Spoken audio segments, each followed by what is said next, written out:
E aí, gente, tudo bem? Como é que vocês estão? Vamos embora com o podcast de hoje. Tá aí na tela para vocês. A gente costuma falar mais de futebol, obviamente, porque é a nossa paixão nacional. O futebol é a paixão do brasileiro, do brasileirinho.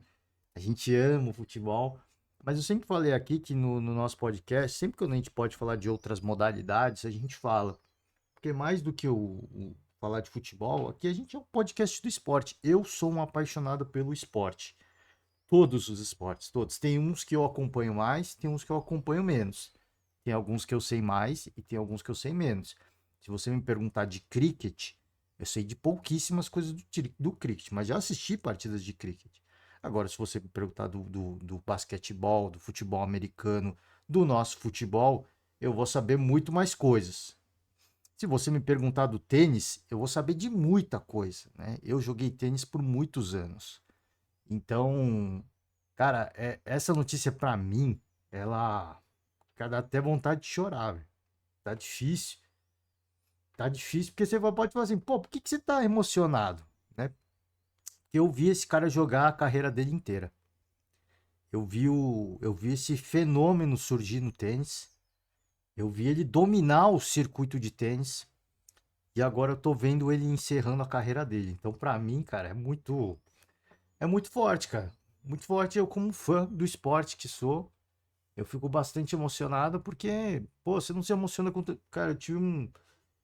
Trajetória do Nadal é a trajetória que eu conheço de tênis, praticamente, né? Antes do Nadal, do Djokovic, do Federer, o início do Federer, por exemplo, eu acompanhava muito pouco, né? Na época, na era do Guga. A era do Guga é quando eu comecei a me apaixonar pelo esporte, mas não passava na TV, né? Não passava na TV aberta, era muito difícil. Você via em alguns canais, às vezes, quando o Guga chegava em fases avançadas de torneios.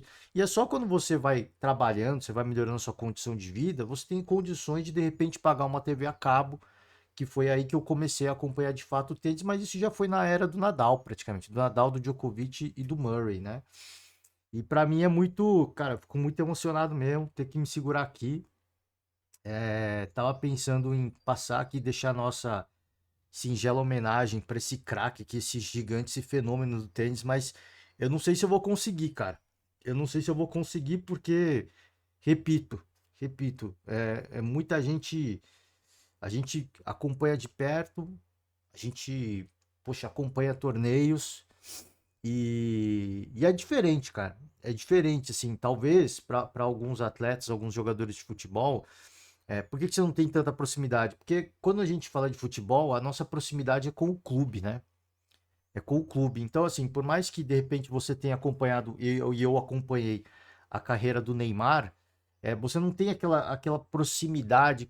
Talvez quando o Neymar se aposentar, eu acho que eu vou chorar.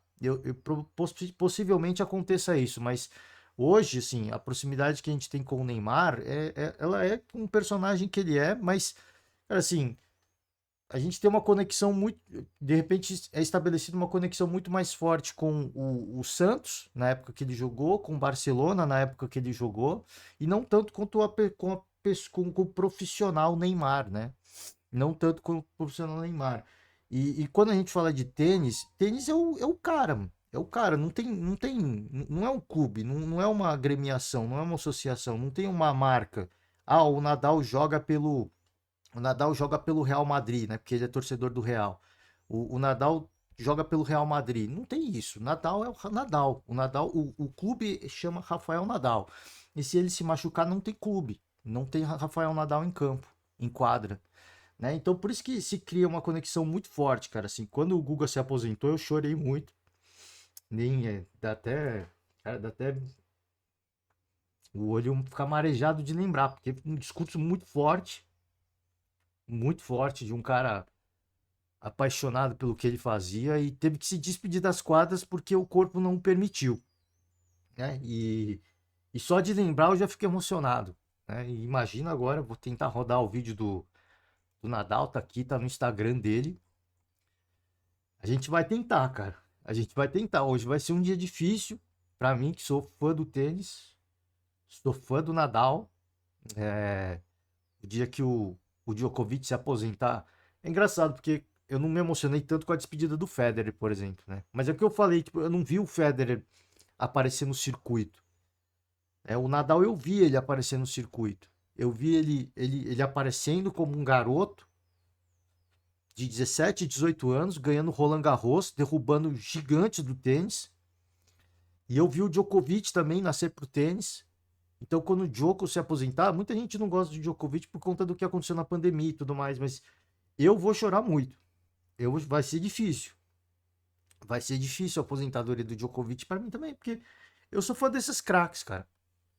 Esses caras são, pra mim, o que define o tênis.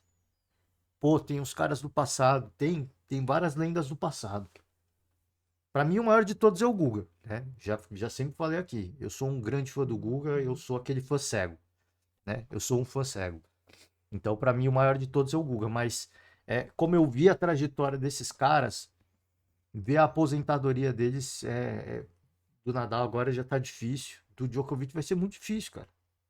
Tem jeito, né? Não tem jeito. Quando você tem a oportunidade, como eu falei, pô, você de repente não se emociona tanto com a aposentadoria de jogador. Eu me lembro que me emocionei com a despedida de alguns, do Lucas no Grêmio. Eu me lembro que eu me emocionei bastante também. É muito difícil, cara. É muito difícil, né? Ainda mais quando você vê o cara falando, né? Pô, tem que encerrar agora. Não queria, mas não tem como continuar, né? É muito doloroso, assim, se ouvir esse tipo de coisa, né? Porque não é porque o cara teve que desistir. Você vê assim, o cara luta a vida inteira. A gente luta a nossa vida inteira para correr atrás dos nossos sonhos. E isso, sim, os caras simplesmente ele tem que desistir. Ele não consegue lutar mais. Ele é vencido, né? Ele é vencido. Você imagina a dor, eu digo por mim, quando de repente você não consegue vencer alguma coisa, você perde alguma coisa que você gosta muito, uma pessoa, um ente muito querido, e você não pode fazer nada. Você fica impotente, você fica incapaz. E é muito dolorosa essa sensação. Né? É óbvio que são medidas diferentes, coisas diferentes, mas só de você imaginar essa situação de você estar incapaz, pô, eu queria lutar, eu queria continuar, mas eu não posso. Não tenho mais ferramentas, eu não tenho mais condições, eu não tenho mais como lutar. Né? Então a gente vai tentar hoje, vai ser muito difícil. Talvez no final, quando a gente veja o vídeo do Nadal, eu vou chorar aqui, mas talvez eu finalize o podcast até sem falar nada. Porque é muito difícil, cara. De verdade, assim. Parece que eu tô fazendo cena, tá fazendo VT. Não tô, cara. Assim, eu volto a repetir. Eu vi este fenômeno surgir no esporte. Como eu tô vendo esse cara aqui do lado do Nadal, chamado Carlos Alcaraz. Mas eu não acho que ele vai ser. Muita gente fala que ele vai ser o maior de todos os tempos, né? O Alcaraz. Eu não acho que ele vai chegar no tamanho que o Nadal chegou. O que o Nadal fez é algo. O que o Nadal e o Djokovic. Porque eles foram os pioneiros, né? Então, o Alcaraz pode até superar, mas quando ele superar, já vai ser um negócio assim. E eu acho que ele pode superar em números de títulos. Vai ser um negócio assim, poxa, o Nadal já fez isso. Poxa, o Djokovic já tinha feito isso.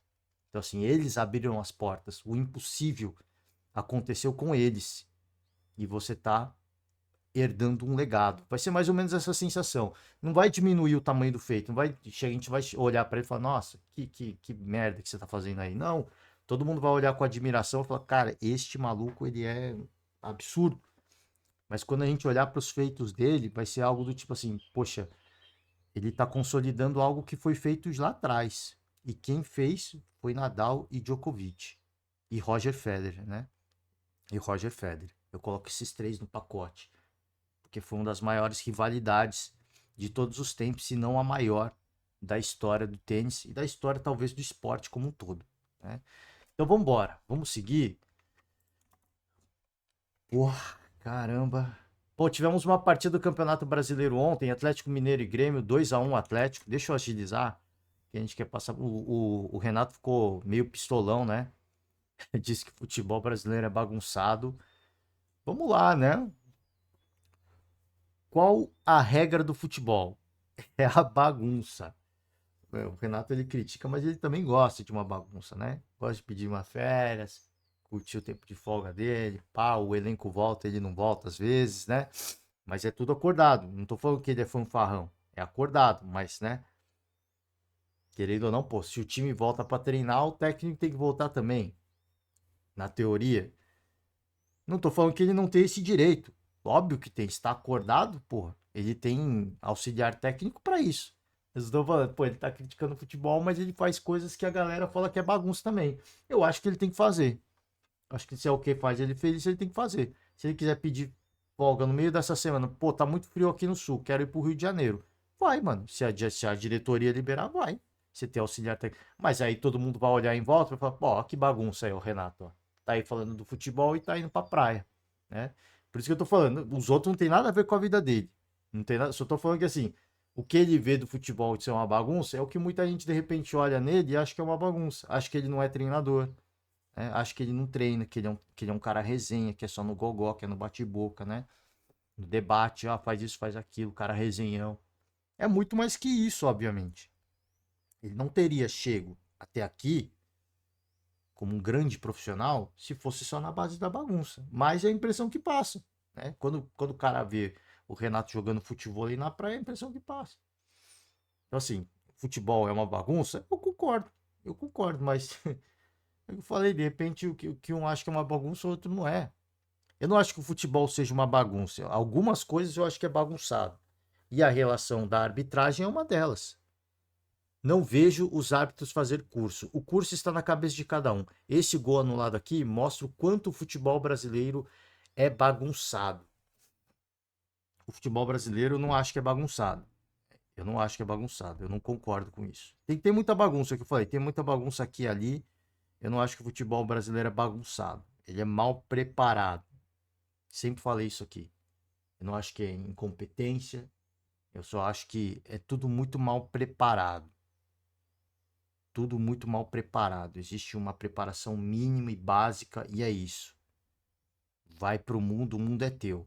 E eu não sei até hoje como o Brasil consegue colocar tantos árbitros no quadro da FIFA. Eu não sei como. Porque tem que ter uma representatividade do regional e tudo mais, mas eu não sei como. Eu acho que tinha que ter um certo nível, né? Acho que tinha que ter um certo nível para você ser. Vai olhar para a América do Sul e falar, gente, Comebol, infelizmente, cadê seus árbitros Comebol? São esses caras aqui. É um árbitro argentino, um do Uruguai, dois brasileiros. Vai vendo, vai vendo, vai vendo. Aí a FIFA analisa e fala, Comebol, sinto muito. Ou você me indica árbitros melhores, ou a América do Sul não terá árbitros na próxima Copa do Mundo. Fala, mas como assim? Esses árbitros são horríveis. Mas a FIFA passa o pano, porque tem que ter a tal da representatividade e tudo mais, enfim, né? Vamos lá, o Renato ficou pistola, né? Teve gol anulado, enfim. Teve bate-boca com o Davidson e tudo mais, né? Aqui, ó. No pênalti do Hulk, o Gemerson chuta o chão. O Hulk valorizou. E o VAR não chamou. Onde vamos parar? Toda rodada alguém grita. As imagens estão aí. Quem discordar tem direito. Esse é o futebol brasileiro, uma bagunça. Então tudo na nossa vida é uma bagunça, porque concordar e concordar faz parte, é legítimo de qualquer coisa.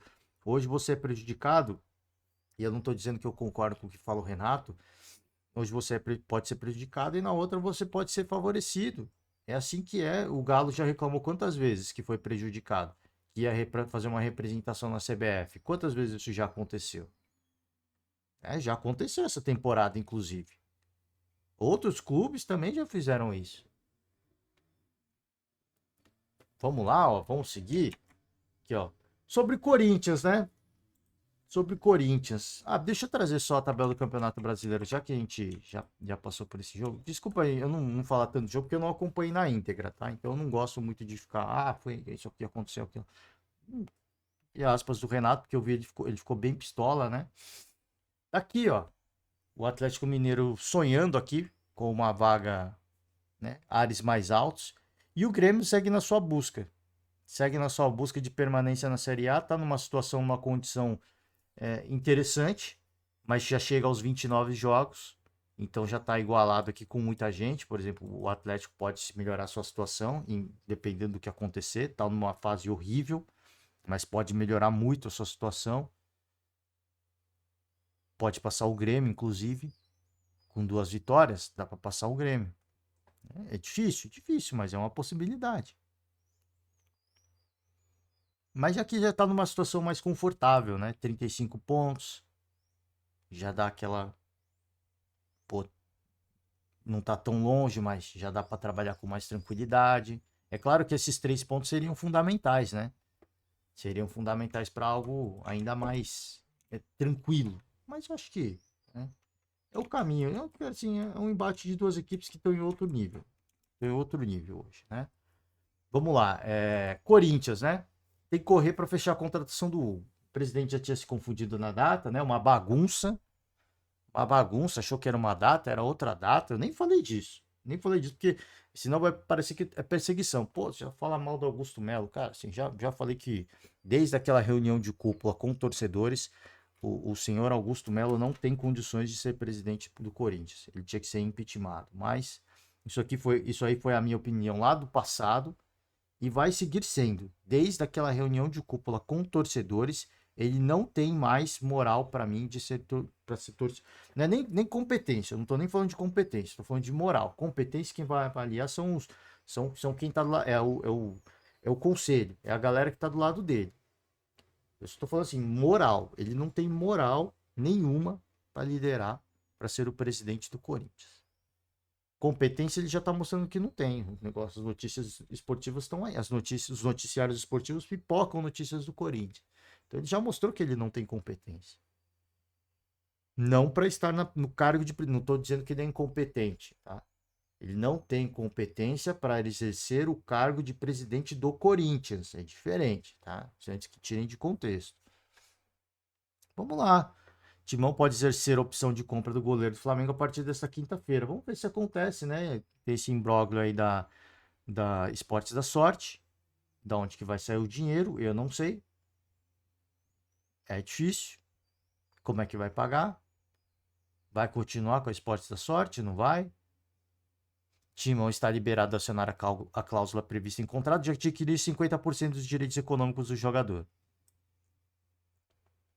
Eu acho que assim, se tiver grana, se tiver como, tem que comprar, velho. Tem que comprar. O Hugo, ele se encontrou no Corinthians. Se tem condições, se tem jeito, tem que comprar. Que já fez cagada na saída de alguns goleiros, né? Recentemente. Então tem que comprar. Mas vai ser necessário investir mais 800 mil euros. Mais de 4 milhões de reais. Ó. Que beleza. Que beleza, né? Que beleza. O Timão pagou 200 mil euros pelo empréstimo até o final do ano. Tá difícil? Tá difícil? Não tá fácil para ninguém, né? Ainda no caso da Vaidebet, polícia cobra do Corinthians explicações sobre o recebimento de 56 milhões de reais. Uso de 3 intermediadoras de pagamento que não estavam no contrato por parte da casa de apostas motivou o ofício das autoridades que pesa em contato de dirigente, por José Edgar de Matos. A Polícia Civil de São Paulo já tinha acontecido o caso do Laranja na Vai de Bet, né? E aí, aqui ainda vai de Bet, tá? Não é Esportes da Sorte. Ele tinha acontecido, né? Aquele de um dos dirigentes que recebeu por fora lá, recebeu a comissão dele, né? Aquilo lá foi comissão. Comissão sempre é prevista. Só que aí foi para uma empresa e aí acabou indo para uma empresa de laranja e tal. Agora não. Agora é outra coisa, né? Tiveram 13 intermediadoras no meio do caminho para que o Corinthians recebesse uma grana. Isso aqui é outra coisa. Que ainda é do caso da Vai de Bet. Vai vendo, né? Investigação sobre o uso de laranjas na intermediação do antigo contrato de patrocínio com a Vai de Bet. O principal questionamento corresponde ao recebimento de 56 milhões de reais em pagamentos do contrato por 3 intermediadoras. No contrato, a Vaidbet era autorizada a utilizar como intermediadoras de pagamento apenas 2, né? Que não eram nenhuma das 3 que aconteceu aqui. A Otsaf e o quê? E 2 CNPJs diferentes da PagFest. Os que eram autorizados eram a Zelu Brasil e Pay Brokers. É, gente, fácil não, né? É complicado. Ao questionar o Esporte Clube Corinthians se houve autorização prévia e expressa para que as intermediadoras efetuassem remessa de valores ao clube como decorrência do contrato com a VaideBet, nos informando como essa aprovação se sucedeu, caso tenha havido, e na hipótese dela ter sido identificada por escrito, nos enviar a manifestação respectiva. Aqui o ofício que o GE teve acesso. É, gente. Parece que quando acabou, parece que tem mais, né? A toca do coelho, ela continua. E ela vai se aprofundando e ela vai atingindo camadas cada vez mais profundas. E aí, quando a gente fala, o torcedor muitas vezes fica bravo. Pô, só fala de desgraça. Pô, só fala de coisa ruim. Notícia que pipoca nos noticiários, nem esportivos mais, nas páginas policiais. Como é que a gente vai falar de outra coisa? A gente quer falar de futebol, mas aí olha pro futebol, tá na zona do rebaixamento. Pô, então vamos falar de outra coisa. Aí você olha para as páginas de justiça e tá lá nas páginas policiais. Como é que a gente vai falar de outra coisa? Quando é que a galera vai prestar atenção, vai abrir o olho e falar, cara, essa gestão não dá mais. Essa gestão precisa acabar ou o Corinthians vai implodir. O Corinthians vai acabar. Ah, o Corinthians é muito grande, ele não acaba. Um monte de clube falou isso. E nunca mais voltou a ser o que era. Nunca mais voltou a ser o que era. É diferente a proporção? É diferente, mas o torcedor da portuguesa aqui de São Paulo, né? Zona Norte de São Paulo. Pergunta pro torcedor, né? Torcedor mais velhinho, né? Aquele torcedor que viu os tempos áureos da portuguesa, que hoje é mais senhorzinho. Pergunta, você achou que ia acontecer isso aí com a portuguesa? Jamais. Jamais. A gente nunca foi maior de São Paulo.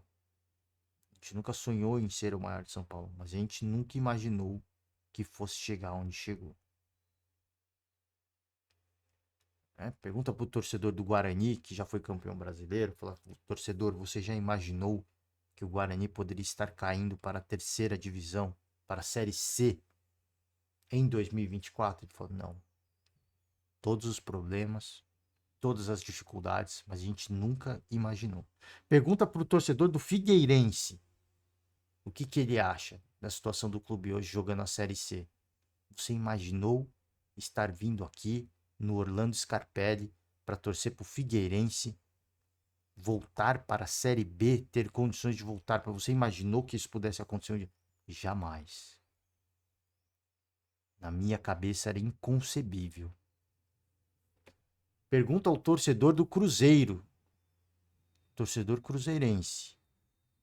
Você achou que isso um dia podia acontecer? Eu achei que era impossível, porque o Cruzeiro é gigante.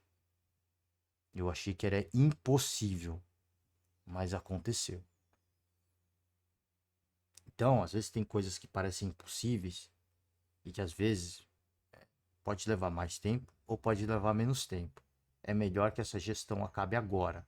Deixa eu até voltar pro Corinthians, senão parece que eu tô falando de Palmeiras. É melhor que essa gestão acabe agora. Mas essa é a minha opinião. Essa é a minha opinião. Tem gente que deve estar achando bom, porque o dinheiro está passando por outros caminhos, que de repente está ganhando alguma coisa. Eu não sei se é, eu não estou afirmando que é. Estou falando que assim, pode ser, né? Como existem uma série de interesses. Por que alguém vai querer ser presidente do Corinthians se não ganha nada por isso? O cargo de presidente do Corinthians não é um cargo profissional. Ele não recebe. Assim como o diretor de futebol não recebe. Por que tanta gente quer esse cargo? Né? Diretor de futebol, presidente. O CEO ganha. O CEO já é outra coisa. Por quê, né? Não estou querendo dizer que tem alguma coisa lá, mas por quê? É uma coisa que o Vampeta sempre fala. Eu não entendo porque que os caras querem ser presidente de clube. É estresse, dor de cabeça, não ganha nada por isso. Por que será? É complicado, né? E aí você começa a ver as páginas policiais, Você fala, pô, qual que é o interesse de verdade? É o Corinthians ou é outra coisa? E aí o impossível começa a se tornar realidade. Então, os caras estão gerindo o Corinthians de forma assim, cara, temerária. De forma temerária. Mas, né? Mas a coisa tá indo. Enquanto tem patrocinadora master querendo pagar milhões, a galera tá gostando. A galera tá achando legal. E as contas só aumentam, né? Curiosamente, as dívidas. Os contratos de patrocínio só aumentam, mas as dívidas também só aumentam. Só que para você receber o patrocínio não tem juros. Para você pagar a dívida tem. Quando acabar a gestão do Augusto Melo, assim, eu não me espantaria, de verdade, gente, eu achava que era impossível. Mas se chegar no fim da gestão Augusto Melo e me disserem que a dívida chegou a 3 bilhões de reais, 3 bilhões de reais, eu não vou duvidar. Eu falei, eu já sabia. Eu vou falar, é capaz de eu falar, eu já sabia. Eu já sabia que isso ia acontecer. Vamos lá, vamos de Palmeiras agora? Vamos para o outro lado. Ó. Por isso que a gente fala, ó, existe um caminho, certo? Existe um caminho. Sempre existe um caminho. E o rival do Corinthians está aqui para mostrar para eles. Existe. Ah, não quero imitar o Palmeiras. Não precisa imitar o Palmeiras. O Corinthians tem uma torcida bem maior, dá para fazer diferente. O São Paulo tá conseguindo meio que. Tem muita gente que critica ainda, pô, os caras estão preocupados em permanecer no poder, mas, poxa, ganhou uma Copa do Brasil agora. O São Paulo, ele tá conseguindo flertar com coisas grandes, o que era impossível há 2 anos atrás. Então, assim, existe um caminho. É difícil? É difícil o São Paulo se equipar ao Palmeiras hoje? Não estou falando em títulos, gente. Não estou falando em títulos, mas em termos de estrutura, de organização. Ainda não. Mas dá para chegar em algum tempo. E tem um caminho.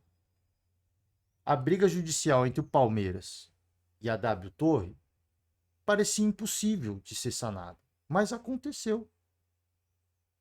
A briga jurídica acabou. Parecia um impasse impossível de ser pacificado. Parecia impossível de ser pacificado. As declarações da Leila eram fortíssimas em relação a WTO. As acusações eram muito graves.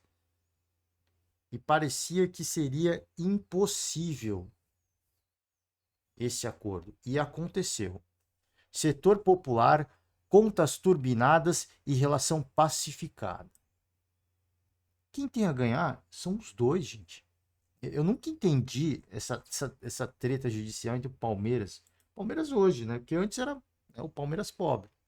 Hoje é o Palmeiras rico. Aí você tem a W Torre, que administrava o Allianz Parque. Você tem duas empresas ganhando muito dinheiro.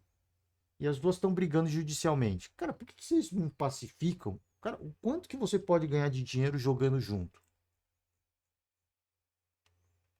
Encerramento da longa briga jurídica entre Palmeiras e W Torre. É uma boa notícia. Na quarta, os parceiros anunciaram um acordo de 117 milhões de reais. Mais do que receber à vista, 50,1 milhões pelas dívidas pendentes e ainda ter a cessão de diferentes propriedades do Allianz Parque, o Palmeiras elimina uma disputa que gerava desgaste. Então você vê, ó, o Palmeiras falava que a W Torre estava devendo. A W Torre disse que não estava devendo. Então, aparentemente, o Palmeiras dizia a verdade. Né? A W Torre organizava os eventos e não repassava a grana para o Palmeiras. Para ter chego a 117 milhões, e isso foi um acordo. Muito provavelmente a dívida é muito maior. Era muito maior, né? Então, os caras estavam, de fato, dando meio que um calote no Palmeiras. Ah, mas eles pagaram pela reforma. Sim, gente, eles pagaram pela reforma, mas tem um acordo, né? Eles tinham que repassar valores ao Palmeiras ao longo dos anos, ao longo dos eventos. Eu não lembro exatamente qual que era, né? Quando aconteceu, quando a Leila mais uma vez jogou a merda no ventilador, com todo respeito. A gente acompanhou mais de perto as notícias, mas eu não me recordo agora, né? Em relação aos jogos, o Palmeiras recebe era para receber toda a receita, né? E os shows ficam com a W Torre. Se eu não me engano, era algo assim. Se não for, peço perdão, mas e o Palmeiras dizia, a Leila dizia que o Palmeiras não estava recebendo nada para nenhum dos eventos. E aparentemente é verdade. Era verdade. Vai receber mais de 50 milhões de reais à vista. Né? Cessão de diferentes propriedades do Allianz Parque, porque tinha uma disputa, tinha um imbróglio em relação a certos espaços dentro do Allianz Parque. E eliminou uma disputa judicial, né? Que sempre demanda custo, tempo, esforço, boa vontade. Com isso, o Verdão passa a ter um diálogo ainda mais próximo com a construtora e a possibilidade de implementar mudanças esperadas no Allianz Parque. Interessante, né? Muito interessante. A abertura da Arena 2014. Vai fazer 10 anos, hein? 10 aninhos no Allianz Parque. Que legal, né? Uma das arenas mais novas do Brasil. Período da Copa do Mundo. Por diversas divergências, seja por dinheiro, interpretação do contato, datas de shows e números de cadeiras no Allianz Parque, começou a estremecer-se a relação entre eles.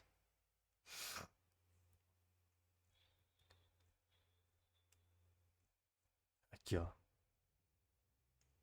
Questão, um dos problemas, né? Muitos eventos, mas que dá muita grana, tá? Que dá muita grana. Uma das novidades com o acordo é a liberação de um setor de cerca de 1.000 lugares no Gol Norte, até hoje desocupado.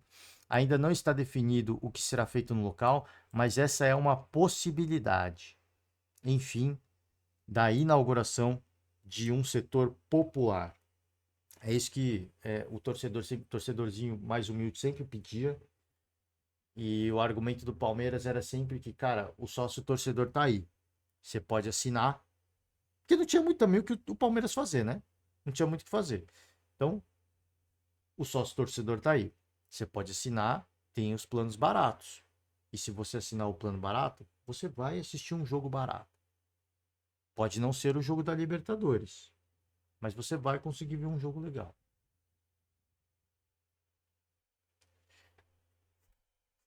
E agora sim, né?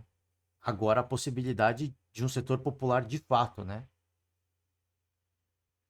Com inúmeras disputas entre as partes, o projeto nunca foi de fato consumado. O setor popular seria para 723 pessoas, com ingressos vendidos a R$ 40 e R$ 20 a meia, o mínimo estipulado pelo regulamento do Brasileirão. Difícil, né? Os ingressos para a Arena do Palmeiras, para o Allianz Parque, são caríssimos, né? Para quem não sabe. Eu não sei os valores agora, né? Mas depende de jogo a jogo, campeonato a campeonato, mas mesmo um jogo mais simples, né? De repente você olha e fala assim, pô, menos público. Palmeiras contra o lanterna do campeonato. O ingresso ele é caro, se eu não me engano. Assim como é na Arena do Corinthians, na Neoquímica Arena. O ingresso ele é caro. Então tem o programa. O Palmeiras criou algumas formas de tentar viabilizar isso, mas sempre foi complicado, né? Vamos ver, né? Ó, garantia de receita mensal. O Palmeiras agora pode ter a tranquilidade de que irá receber de maneira frequente as receitas pela locação da arena para evento. Ah, é, aqui, ó. Quando tem evento, o Palmeiras é meio que aluga o estádio, né? Então vai receber essa grana também. Exploração de áreas como lojas, lanchonetes, estacionamento. A partir de novembro, quando a parceria entrará no 11º ano, a W Torre tem que repassar ao clube 35% de tudo que fraturar com essas propriedades. O Palmeiras também tem direito a 15% das receitas pela locação de cadeiras, camarotes, além de naming rights com a Allianz Seguros. A cada 5 anos de acordo, a porcentagem dos dois acordos sobe 5%. Olha aqui, ó quanto que era, né? O Palmeiras chegou a cobrar 160 milhões de reais, com juros e correções monetárias, e o acordo ficou em 117, né? É isso? 117 milhões? É 117 milhões. Então você vê que eles estavam devendo muito mais. Como eu falei, você vê que a Leila estava falando a verdade, né? Não estava sendo repassado nada ao Palmeiras.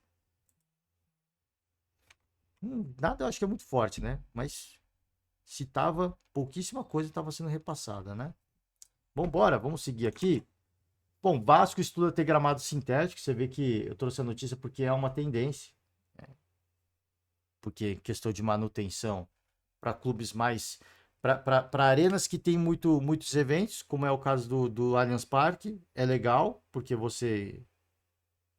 isso te consome menos receita para manutenção do gramado.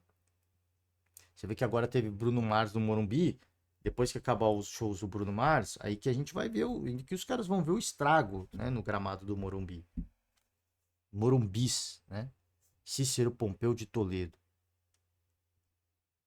É difícil, cara, você vai ver. E aí você pega um clube como o Vasco, que tem problemas financeiros.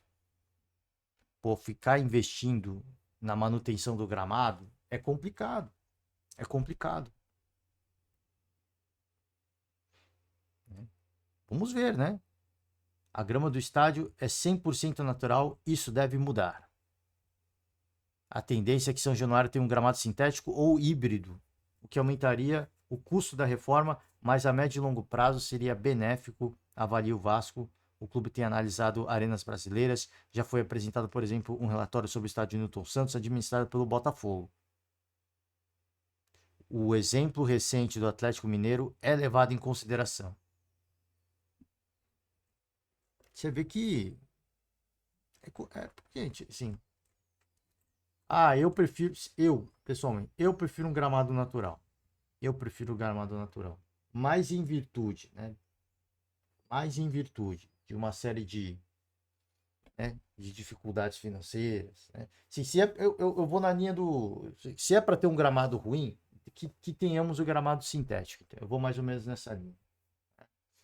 Se é para ter um gramado ruim, vamos de gramado sintético. Vamos lá. Cara, ó, gente, vamos ter hoje vamos ter jogo da seleção brasileira. Não vou fazer a prévia da seleção, né? Já estou um pouquinho desiludido com a seleção, mas eu vou torcer. Vou assistir o jogo, amanhã a gente vai fazer análise do jogo, tudo, as mudanças do Dorival e tudo mais. Mas hoje eu não vou olhar. Não vou olhar, não tô com muito saco, até porque prefiro priorizar a aposentadoria de Rafael Nadal, né? Anunciou a aposentadoria do tênis, 38 anos. Cara, o cara, 38 anos, ele ainda estava jogando, né? Ele estava tentando jogar essa temporada. O Djokovic tem 38 anos e ganhou uma Olimpíada. Você vê, cara, assim, como esses dois, eles são os animais, cara. Animais, no bom sentido. É impressionante. Disputará seu último jogo na fase final da Copa Davis, que é como se fosse o campeonato de nações do tênis, né? Joga país contra país. Vai chegando ao fim a carreira do Rei do Saibro. Rei do Saibro. Esse é o verdadeiro Rei do Saibro. Pô, mas você não disse que o Google é o maior de todos para você? É. Mas, cara, não dá para negar que o Rafael Nadal é o Rei do Saibro. O que este cara fez no Saibro é brincadeira, assim, é obsceno, é obscenidade do mais altíssimo nível, com todo respeito, né? Com todo respeito. Passou as duas últimas temporadas convivendo com problemas físicos que impediram de atuar em alto nível. Ele tem um problema no joelho crônico também. É muito difícil no pé, no joelho.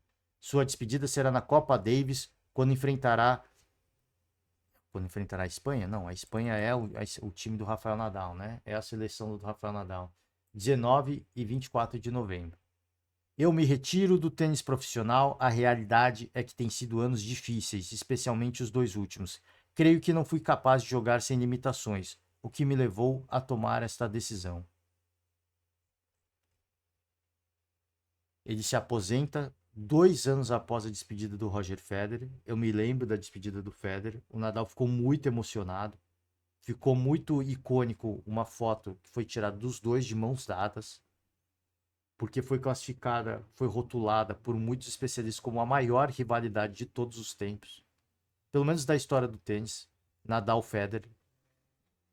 A maior. O Nadal teve vários embates com o Djokovic, mas o termo, assim, no mundo do tênis, se consolidou o termo nadalistas e federistas, só para você ter noção do ponto que chegou a rivalidade em tudo. E dentro de quadra, os dois só se elogiavam. Os dois só se... Inclusive, o Federer colocou as filhas, né, para treinar na escola de tênis do Nadal, se eu não me engano. Foi alguma coisa assim que aconteceu. A gente até trouxe a notícia aqui. Então você vê que dentro de quadra sempre foi uma relação cordial, mas fora os fãs eram malucos. Eram malucos. Né? Seu amigo e um dos principais rivais de carreira. Eu não sei se é o maior. Eu não sei se é o maior. E se foi a maior rivalidade do tênis. Eu não sei se foi Nadal Federer. Mas o nome, né? Nadal Federer. Era falado. Nadal final de Wimbledon. Nadal Federer. Final de Nadal Federer. Assim, virou um dos embates no período de 2008, 2009, né? 2007, 2008, 2009, assim, foi o que mais se falava no mundo do tênis, era isso, Nadal Federer, Nadal Federer. Por isso que até hoje é considerado uma das maiores, se não a maior rivalidade da história do tênis. E criou, cara, assim, e criou uma guerra fria de fãs. Depois, hoje já os dois mais maduros, amigos, eu tenho certeza que esses fãs se olham, se abraçam e hoje eles choram a despedida do Nadal do tênis. Eu tenho certeza disso. Né? Junto com o Djokovic, formaram o chamado Big Three, o Big 3. Os três atletas que simplesmente dominaram o tênis desde 2003, 2004, que foi quando começou o Federer, até hoje, até dá para dizer até hoje, né? Porque o Alcaraz começa a despontar agora, até hoje, né? Praticamente 2 décadas de domínio de 3 atletas apenas. Ah, ninguém ganhou no meio do caminho, todo mundo ganhou, tiveram outros campeões, mas o que esses três conquistaram juntos, sim, é algo surreal. O Djokovic deve se aposentar em uns 2 anos, na minha opinião, 1 ou 2 anos. Vamos lá, vamos passar aqui, tá? Segura o coração, você que é fã, segura o coração. Eu vou me conter aqui. We are ready? Hola a todos, estoy aquí para comunicaros que me retiro del tenis profesional. Y la realidad es que han sido unos años difíciles, estos 2 últimos especialmente. Creo que no he sido capaz de jugar sin limitaciones. Es una decisión que evidentemente es difícil, que me ha llevado tiempo tomarla, pero en esta vida pues todo tiene un principio y un final, y creo que es el momento adecuado para poner punto y final a lo que ha sido una carrera larga y mucho más exitosa de lo que jamás me hubiera podido imaginar. Pero me hace muchísima ilusión que mi último torneo sea la final de la Copa Davis y representando a mi país. Creo que es cerrar el círculo, ya que una de mis primeras grandes alegrías como tenista profesional pues fue la final de Sevilla en 2004.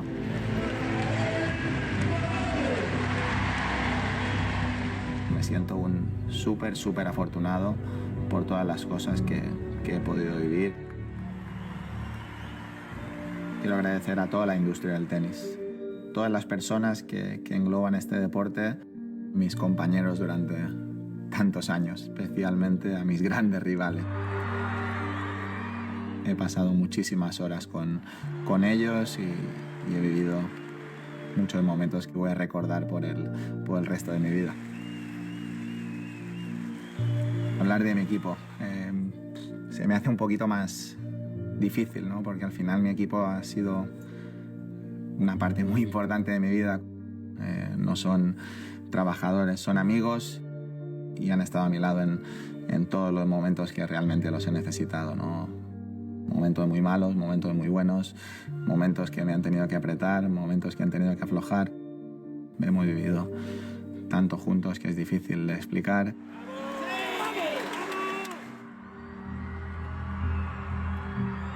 La familia lo es todo para mí, ¿no? Mi madre creo que ha hecho todos los sacrificios que tenía que hacer para que nosotros siempre lo tuviéramos todo, ¿no? Y mi mujer, Mary, llevamos 19 años juntos. Gracias por todo, lo que has hecho. Creo que has sido mi compañera de viaje perfecta durante todos estos años de carrera, ¿no? Volver a casa y ver cada día cómo está creciendo mi hijo, pues ha sido una fuerza que realmente me ha mantenido vivo y con la energía necesaria para continuar. Mi hermana, creo que hemos mantenido siempre una relación increíble. Mi tío, que es la razón por la que empecé a jugar a tenis. Creo que gracias a él he podido también superar muchas situaciones que han sido difíciles en mi carrera deportiva. Y a mi padre, ¿no? Que creo que para mí ha sido una fuente de inspiración en todos los sentidos. Creo que ha sido un ejemplo de esfuerzo, de superación. Muchísimas gracias a mi padre de manera muy, muy especial. Y por último, vosotros, los aficionados. No tengo manera de agradeceros lo que me habéis hecho sentir. Me habéis dado la energía que he necesitado en cada momento. Realmente todo lo que he vivido pues ha sido un sueño hecho realidad. Me voy con la tranquilidad absoluta de haber dado el máximo, de haberme esforzado en todos los sentidos. Solo puedo terminar diciendo 1000 gracias a todos y hasta pronto.